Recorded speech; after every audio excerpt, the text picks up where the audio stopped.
You may have been told that the only way to pay for the government's response to COVID-19 is through higher taxes, which makes sense at first glance.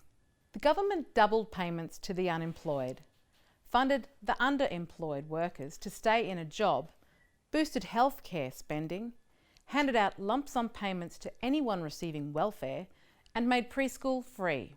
To fund these policies, the government needs more of your money.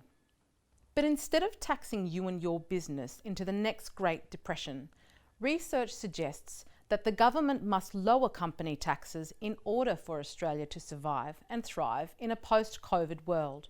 Immediately cutting the company tax rate to 20% will benefit businesses.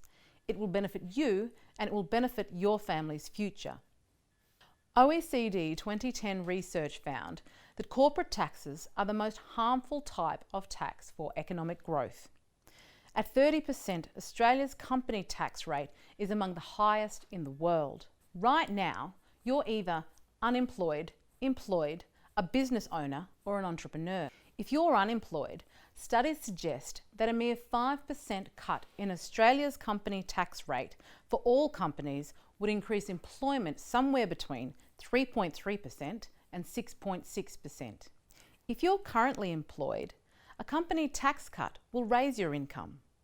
A study in the US found that a mere 1% cut in business taxes increased real wages by 1.1% over a 10-year period. Imagine what a 10% tax cut would do to your income. If you're a business owner in Australia, you might be tempted to jump ship like many others before you, especially with a tax rise looming on the post-COVID horizon. Australian businesses are taxed 30%, yet the OECD country company tax rate average is 23%. The company tax rate of our neighbours in Hong Kong and Singapore is a tiny 16.5%. With taxes this low, why would businesses stay in Australia? Further, why would a foreign investor or foreign business owner invest in Australia, employ its people, and inject wealth and prosperity into the country if they're going to be slapped with a 30% tax?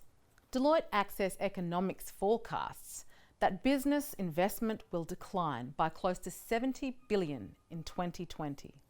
And it's not just established businesses and investors who look offshore for opportunities. In our current environment, the intelligent Australian entrepreneur isn't incentivised to remain in Australia. According to a study in the US, star scientists were discouraged from moving to states with high company tax rates. Higher company taxes are associated with lower quality and quantity of innovation. But will lowering the company tax rate lower government revenue?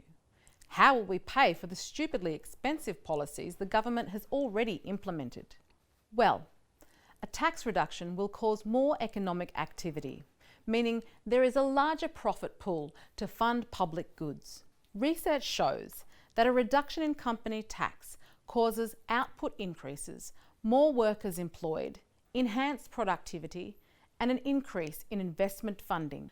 A reduction in company tax attracts local and foreign investment and entrepreneurs who build profitable businesses, enhances productivity for business owners who increase wages for the workers and employ more people who are out of work. Company tax cuts will provide the oxygen the private sector now needs to recover from the ill economic effects of the pandemic. To compete effectively with rival nations, a company tax cut from the current 30% rate to 20% is essential. A 20% tax rate should apply to all business sizes regardless of their turnover. A simplified company tax rate of 20% would lower incomes for lawyers and accountants. And we must all agree that this is a great thing for society. Even before the impact of COVID-19, Australia was underperforming and Australia's tax plans for the future remain fundamentally inadequate. For 2 decades, wage growth averaged 3%, but now it's down to 2.1%.